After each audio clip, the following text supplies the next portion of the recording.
So Tara's been working on display here. So these are some of the things, our educational portion of what we do. We like to educate not only ourselves but others as well, and that's a good reason why I'm doing this these series of videos. So we've been getting feeds from Richardson International. They have a laboratory downtown here in Winnipeg, and Tracy from there had contacted us and said, you know, we test these feeds, and then we've got leftovers, and you know it ends up going to waste. Are you guys able to use this product? And we said sure.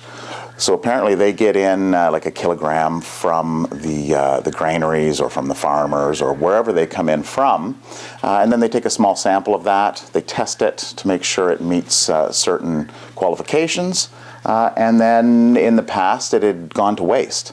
So we have been getting actually bags of feed, and we've been learning about how to use this feed in feeding our animals.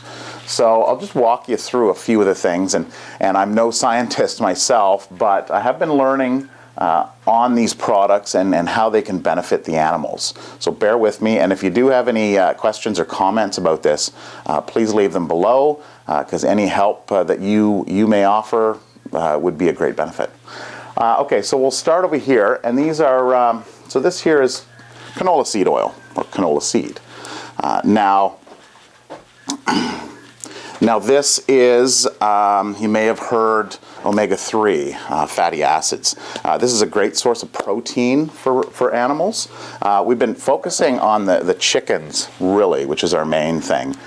Because we do offer the hay, a good quality hay, to our goats and our llamas, pigs, and there are also some other factors in here that we're working on with the pig feed as well. So it's a good source of protein. It has roughly about 20% protein. You don't want to give them too much of it, but it is a good addition to their diet. The next thing we have here is regular old oats, and now we've been feeding this to our goats and our sheep as a treat form for quite a number of years, and of course they love the oats, so it's like candy to them once they get off of because they've got their staple of hay. The next thing going along, now this one here is a base of, from what I understand, in the chicken feed. This is your good old-fashioned wheat. So, and if you see these little things up here, so this is of course what the raw wheat looks like. Now, and this here is what, we got one poor little stick of it, but this is barley. So we want to get the raw form of the product and put it alongside it here, kind of to show what it actually looks like. But wheat is a good staple of the of chicken and duck feed, but you want to add some other grains to that. So that's where the oats come in, and the next one here is barley. So barley is also a good source, and it's great for putting it into chicken scratch. It can be put in whole. All these can be put in whole. We plan on doing a fermented feed coming spring. So we tested that a little bit last year, but we want to get more into that. Fermenting the feed is basically soaking your feed, allowing it to break down slightly so it's easier for the birds to digest. The only one, canola, this one here, from what I've been reading, needs to be ground down. So we're going to have to look further into that and grinding this down so that it can be digested properly by the birds. Oh, what else do we have here? Flax. So flaxseed. So this is where the omega-3 comes from. Now, flaxseed is also a nice form of protein. And this you want to give to your birds. You want to add it in, especially in the fall and during molting season, and over the winter, because it's a great source of protein, and it just keeps them laying, keeps them happy, and also what it does is it prevents problems during hatching, during spring hatch. So having the flaxseed and the omega-3, there's problems with you hatching out, and you have some chicks that have curled toes. There's a curled toe syndrome. So this is one thing that adds the omega-3s that helps them with their hatching, and you get nice healthy chicks and a higher hatch rate as well. So you want to make sure you add that in. So again, we're learning about this, what we've been feeding here. So this is what we had been feeding last year. This is just called a layer ration. It's a 17% protein, and it's a mixture of, there's some corn in there. There's some, I can see some wheat. There's some pellets. Now the pellets are the vitamins and minerals and this is kind of a formulated process. We're not exactly sure what all is in it, what additives they put in, but we want to go to the natural product. So we're learning all about that. And then you have, well, rabbit pellets. You've probably seen these. You know, if anybody's got a rabbit, you get these at, well, if you go into pet stores in the city, you can buy a small bag of this for, I don't know, 15 bucks. But if you go to the country or go to a feed store, you can buy a whole bag of it for like 10 bucks, like a large bag. So it's just something to look at if you do have rabbits. Your pig pellets. So this is also a formulated pig pellet. Pellet. I had it right the first time. And this has all the vitamins and minerals required for pigs. And then moving on to this last section here. This is, we called it 60-30-10, which initially it's a company out here that Feed Right that calls their product 60-30-10. I'm not sure exactly what it is. It's 60% one, 30% the other, and 10% the other. But this basically has oats, corn, and I'm not sure what else. I can see oats and corn. I'm sure it's got other fantastic things in it. But again, we want to go more natural. We want to know what we're feeding our animals. Okay, so getting into here, kelp. So kelp is basically seaweed.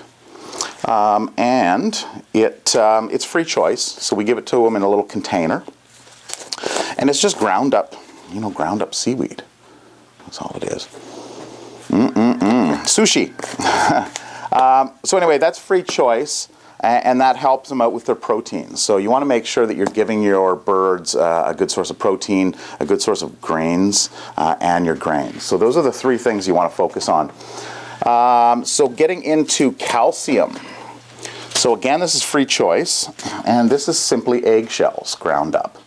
So we take our eggs that we hatch out the birds. Or we make breakfast in the morning, make an omelet, and we break these, or we first bake them and dry them all out, and then we crush them all up and give them free choice of that. The other one is oyster shells.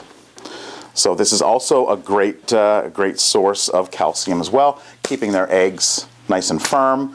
You may have seen, you go out to collect some eggs and you pick it up and it's almost gooey. They need some more calcium in their diet. So giving that to them free choice works very well. They can take what they need.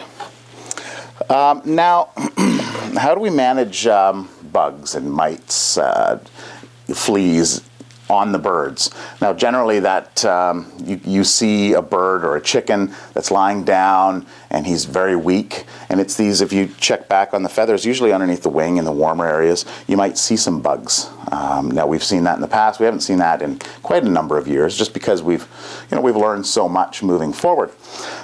So you can get a product that's called diatomaceous earth, and now I've mentioned this in a previous video, and what this is it's just a powder. It's a fine powder. It can cause problems if you inhale it. There's a lot of articles out there about it. But what it does is it's a powder that gets in and scratches up and kills the little bugs, and then dries them out, dehydrates them. So we're moving to, this is a natural product as well that's mined out of the ground. From what I understand, it's like ancient water, where water used to be. They'll mine it from underneath there, and it's all the small little bits that are of living life that were around millions of years ago, billions of years ago, however long they were. So what we have, and we've used this for years, and this has always been great. You can buy a medicated product to put on your animals, your goats, your chickens. Again, what's in it, right? This day and age, there's so much product out there that the manufacturers are you know, they're playing these little word games and you know, this is good for you, this is healthy for you, but they're leaving out some of the facts. So we try to stay as natural as possible. And as you can see here, we have a wood burning stove, and this is very simple. It's ashes.